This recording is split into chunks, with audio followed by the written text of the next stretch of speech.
They buried Jesus before sundown on Friday. By Sunday morning, the tomb is empty.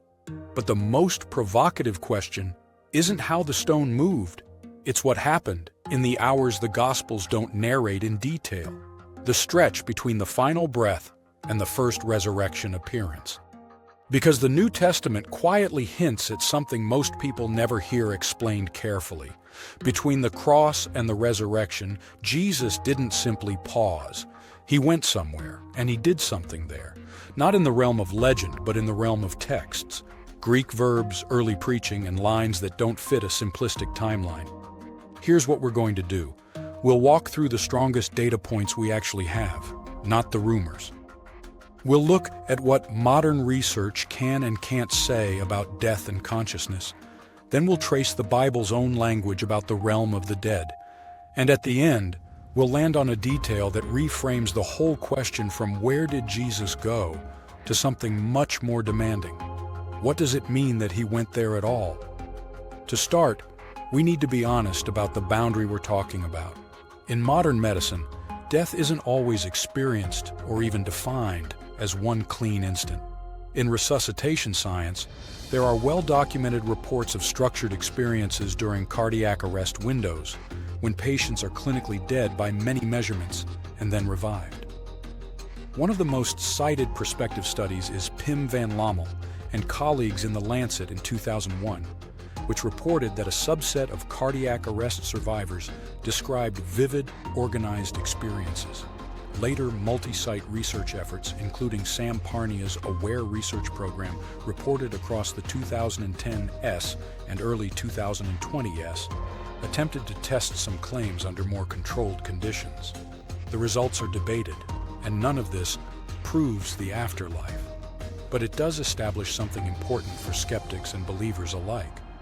The line between clinical death and subjective experience is more complex than the confident slogan, "Science has settled it." There's a second layer here. Even in mainstream philosophy of mind and neuroscience, there isn't one settled answer to what consciousness fundamentally is. Materialist models, emergentist models, and non-reductive physicalist models all compete with serious arguments, and the so-called hard problem of consciousness remains contested. Again, that's not a theological win by itself, but it means this topic can't be dismissed with a shrug. When ancient texts talk about death, we aren't comparing them to a modern, finalized understanding of the mind. We're comparing them to an ongoing debate. Now add a third reality. Ancient people didn't speak about death in the abstract. They mapped it. Burial was into the earth, into caves, into rock-cut tombs. So the language of descent, downward, hidden, beneath, became the shared vocabulary for the domain of the dead. That matters because the New Testament uses multiple terms for where the dead are, and English translations often flatten them into one word that carries the wrong mental image. In the Hebrew Bible, the common word is Sheol, which can mean the grave, the pit, the realm of the dead. In Greek, especially in the Septuagint and New Testament, the parallel term is often Hades. But Jesus also uses Gehenna, which is more tightly linked with judgment imagery in many contexts. And then there's paradise, a word that evokes blessedness and rest, not punishment. If you collapse Sheol, Hades, and Gehenna into hell, you'll misread what the earliest Christians were actually claiming about Jesus after his death. With that in place, listen to the line most people quote without stopping to ask what it implies. On the cross, Jesus tells the repentant criminal, "Today, you will be with me in paradise." That's Luke 23:43. A lot of Christians hear that and conclude Jesus died and immediately went to heaven, full stop. But Luke doesn't say heaven, he says paradise. And in the Jewish world of the first century, paradise can function as the place of the righteous dead, a blessed rest, sometimes pictured with garden imagery, sometimes contrasted with a place of anguish. The word has a history that's bigger than our modern assumptions. That's why another Lucan passage often comes back into the discussion, the story of the rich man and Lazarus in Luke 16. Whether you read it as a parable using familiar imagery or as a more direct window into popular belief, it clearly assumes a post-mortem realm with division, comfort on one side, anguish on the other, and separation that can't be crossed. You don't have to build an entire geography of the afterlife from that passage. You just have to admit Luke is comfortable describing the dead as conscious, located, and separated into distinct outcomes. Now shift to the apostolic preaching after the resurrection. In Acts 2, Peter quotes Psalm 16 in Greek and says, "You will not abandon my soul to Hades." That's Acts 2:27. Peter's argument depends on the contrast. David died and remained in the grave. Jesus died, but was not abandoned in Hades. In other words, early Christian preaching doesn't merely say, Jesus died and rose. It says, Jesus entered the realm associated with death, and death could not keep him. That alone forces a question. If Jesus was not abandoned in Hades, then for some span of time he was there in the sense the text intends. And once you see that, a cluster of passages that felt disconnected begins to click into the same frame. The most debated, most mysterious text is 1 Peter 3:18-20. Peter says Christ was put to death in the flesh but made alive in the spirit. And then he adds that Christ went and proclaimed to the spirits in prison. Two details matter here. The verb translated went is portheos, a form Peter uses elsewhere for real movement, and the verb for proclaimed is ekerixen, a herald's announcement, not automatically the same thing as preaching the gospel in the modern sense.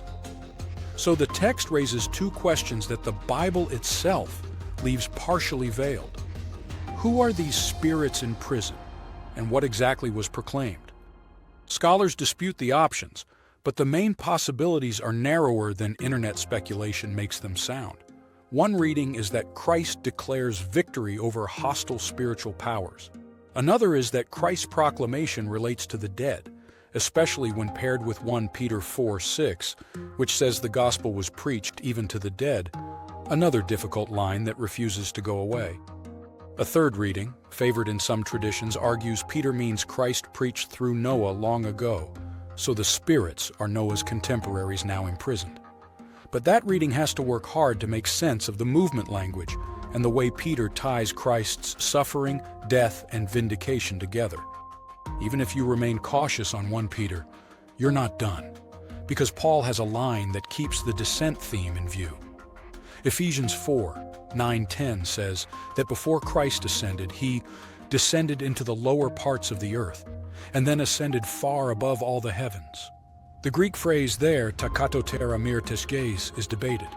Some argue it means simply the earth as the place of incarnation, heaven to earth. Others argue it points to the underworld realm beneath the earth, death to the realm of the dead.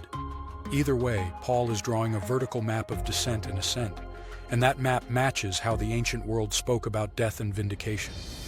Once you put Luke, Acts, Peter, and Paul on the same table, the question changes. It's no longer, did the New Testament suggest Jesus went somewhere after death? It did. The sharper question is, what somewhere best fits all the data without collapsing the Bible's own vocabulary? Now we add depth because this isn't only about geography. The New Testament's timeline is shaped like a deliverance story. The repeated emphasis on the third day is not just a stopwatch. In Jewish scripture, third-day language often appears in rescue and reversal motifs.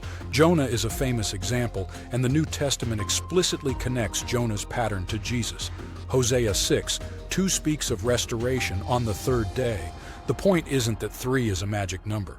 The point is that Jesus' death-to-life movement is framed as an act of deliverance, not mere biological reanimation. This is also why later Christian summary statements didn't invent the idea that Christ descended to the dead. They tried to compress what the text already implied. The wording in later creeds develops over time, but the core idea shows up early in Christian teaching and preaching. Christ truly died, entered the domain of the dead, and emerged victorious. Church fathers like Irenaeus and Tertullian discuss Christ's presence in the realm of the dead, and early homiletic traditions celebrate Christ breaking death's gates. The later summaries didn't create the theme, they inherited it. Another overlooked piece is how much of this confusion is translation-driven. English readers hear hell and picture final judgment torture imagery. But when Acts says Jesus was not abandoned in Hades, that is not the same claim as Jesus went to Gehenna. It's a claim about death's realm, the grave, the place humans go when life ends. When you restore the distinctions between Sheol Hades, Gehenna, and paradise, the New Testament becomes both more coherent and more unsettling. Even punctuation plays a role in how people imagine the Friday timeline.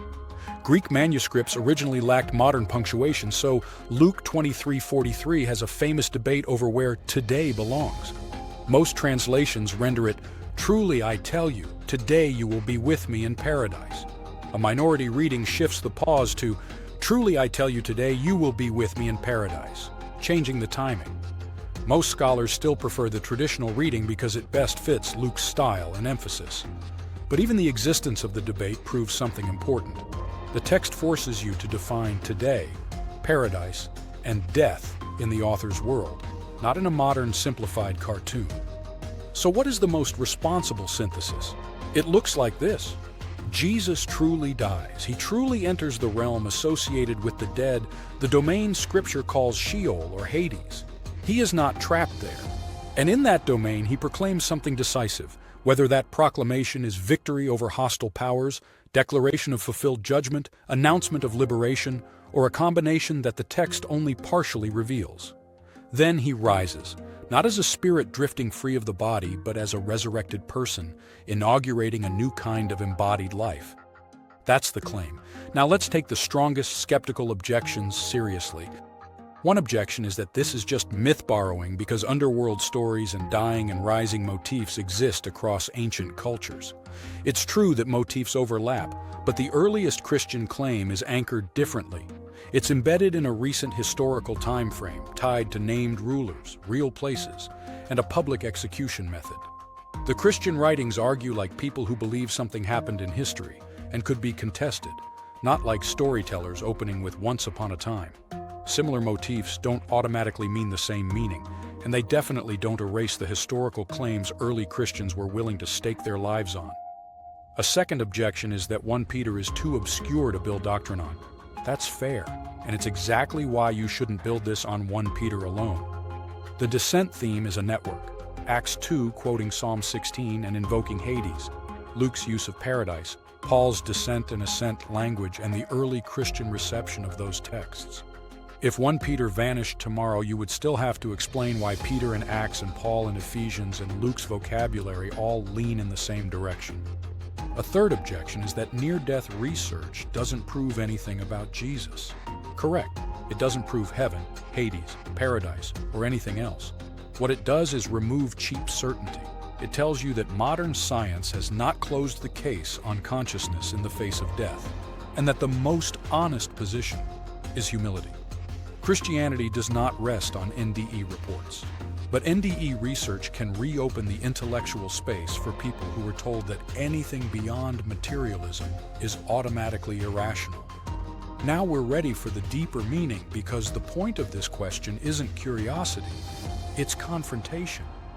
If Jesus truly entered the realm of death, the cross isn't only a legal transaction of forgiveness in the abstract. It's Christ entering the human condition all the way down, into the place every human fears, into the silence beneath language, into the domain no one escapes by strength or intelligence. And then coming back out not as a lucky survivor, but as the one who broke its claim. That's why the New Testament can speak in the language of authority, like Revelation 1:18, where Jesus says he has the keys of death and Hades. Keys imply jurisdiction. Keys imply access. Keys imply that a door that held everyone is no longer absolute. And this reframes the resurrection. The resurrection isn't merely Jesus coming back. It's Jesus returning after crossing territory we cannot cross and coming back with victory, like a liberator who walked into the prison and walked out with the doors broken. It also reframes Christian hope. The claim isn't that believers won't die. The claim is that death is no longer a sealed room, because someone has gone there and returned. So when you ask, where did Jesus go after his death? The Bible's answer is both clearer and stranger than the simplified versions. The New Testament points to Jesus entering the realm of the dead, Hades, Sheol language, while also speaking of paradise, the place of blessed rest. It hints at proclamation, at announcement, at victory, and it insists on the outcome. He was not abandoned there. If this shifted how you see Scripture, tell me what stood out most. Does the evidence strengthen faith or raise new questions you didn't expect? If you want more deep dives at the edge of faith and history and science, like and subscribe and share this with someone who loves asking hard questions.